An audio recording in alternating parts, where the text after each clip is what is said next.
இன்னைக்கும் எனக்கு எழுத படிக்க தெரியாது. இருந்தாலும் என்னால அச்சீவ்மெண்ட் பண்ணணும் அப்படிங்கிற வெறியும் துடிப்பும் இந்த நிமிஷம் வரைக்கும் எனக்கு ஓடிட்டே தான் இருக்குது. போயிட்டு தான் இருப்பேன், இன்னும் அச்சீவ்மெண்ட் பண்ணிட்டு தான் இருப்பேன். இன்னமும் எழுத படிக்க தெரியாது.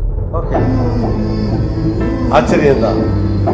ஆனா அந்த 10 வயசுல எல்லாரும் மாதிரி பள்ளிக்கூடத்துக்குலாம் போக முடியலன்னு வருத்தம் இருந்தது. ரொம்ப வேதனையா இருக்கும். நைட்டெல்லாம் அழுகுவேன். நிறைய இடத்துல நான் ஃபாரினுக்கு போயிட்டு நிறைய இடத்துல எனக்கு தெரியாம பாத்ரூம்லயே பொம்மை படம் போட்டிருந்தா தான் டக்குன்னு போவேன். இல்லைன்னா எழுத்து போட்டிருந்தா எனக்கு புரியாது. கொஞ்சம் யாராவது ஜென்ஸ் ஒரு உள்ள போனாதான் நான் அவன் பின்னாடி போவேன். ஸோ இந்த மைனஸை பிளஸ் பண்ணணுன்றது எனக்கு ஒரு வெறி. சென்னை மொபைல் ஸ்டார்ட் பண்றப்போ ஒரு 4 பேர் 2003ல ஸ்டார்ட் பண்ணோம். 2003ல தான் முதல் 2003ல தான் சென்னை மொபைல் ஃபர்ஸ்ட் கடையே கோயம்புத்தூர். ஆனா எனக்கு என்ன புரியலன்னா, கோயம்புத்தூர்ல கடை திறக்கிறவர் கோயம்புத்தூர் மொபைல்ஸ்ல பேர் வைக்கணும், சென்னை மொபைல்ஸ் பேர் வைக்கணும். எனக்கு இந்த ஊர் ரொம்ப பிடிச்சிருந்தது.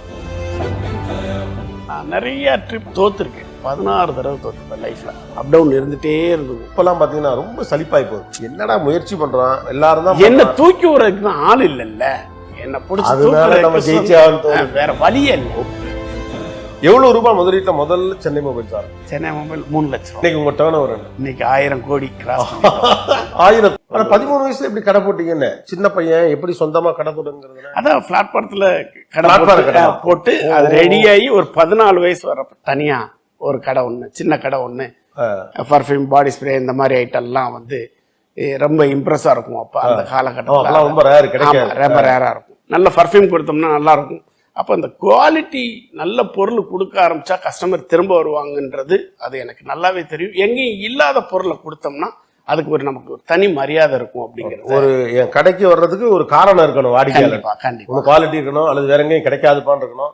ஒன்னும் இல்லைனாலும் அந்த பையன் நல்ல பையன்ப்பா, அதுக்காக போகணும் இல்ல? இது மாதிரி கண்டிப்பா எனக்கு நீங்க சொல்லிட்டு இருக்கப்பதான் ஒரு விஷயம் ஞாபகம் வருது. நம்ம எங்க இருக்கிறோங்கிறது முக்கியம் இல்ல, என்ன ஆகணும்னு நினைக்கிறோங்கிறதா முக்கியம். கண்டிப்பா. சோ படிப்பு கிடையாது, வறுமை, ஆனா ஏதாவது ஒண்ணு பெருசா ஆகணுங்கிற எண்ணம் இருந்தது. கண்டிப்பா. இன்னைக்கும் எனக்கு எழுத படிக்க தெரியாது. இருந்தாலும் என்னால அச்சீவ்மெண்ட் பண்ணணும் அப்படிங்கிற வெறியும் துடிப்பும் இந்த நிமிஷம் வரைக்கும் எனக்கு ஓடிட்டே தான் இருக்குது. போயிட்டு தான் இருப்பேன், இன்னும் அச்சீவ்மெண்ட் பண்ணிட்டு தான் இருப்பேன். இன்னமும் எழுத படிக்க தெரியாது. ஓகே, ஆச்சரியம் தான். ஆனா ஒரு 14 வயசுல சின்னதா கடை போட்டாச்சு. எப்போ இந்த போன் பிசினஸ்குள்ள வரணும் அப்படிங்கிற எண்ணம் வந்துச்சு?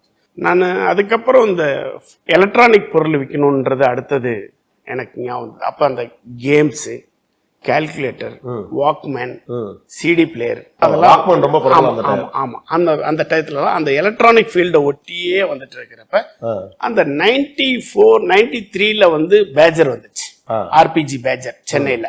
அப்ப நான் எங்க ஃபாஸ்டா இருக்கணுமோ அங்கதான் இருப்பேன், எங்க நல்ல விஷயம் தெரியணுமோ அங்கதான் இருப்பேன். யார் பெரியவங்களோ அவங்களோட தான் சேருவேன், சின்னவங்களோட சேர மாட்டேன்.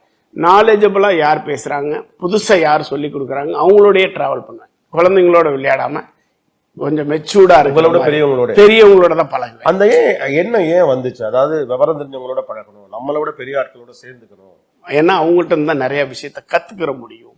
என்ன ஸ்கூல்ல படிக்கல, எங்கேயும் இது பண்ணல, அப்ப எனக்கு யார் சொல்லி கொடுப்பா? பெரியவங்களோட தான் நான் டிராவல் பண்ணேன். வாக்மேன் வந்தா வாக்மேனுக்கு போய், சிடி பிளேயர் வந்தா சிடி பிளேயர், பேஜர் வர்றப்ப பேஜர் கொடுத்தேன், மொபைல் வர்றப்ப மொபைல், 95லயே மொபைல் வர்றப்ப மொபைலுக்குள்ள உள்ள வந்தாச்சு.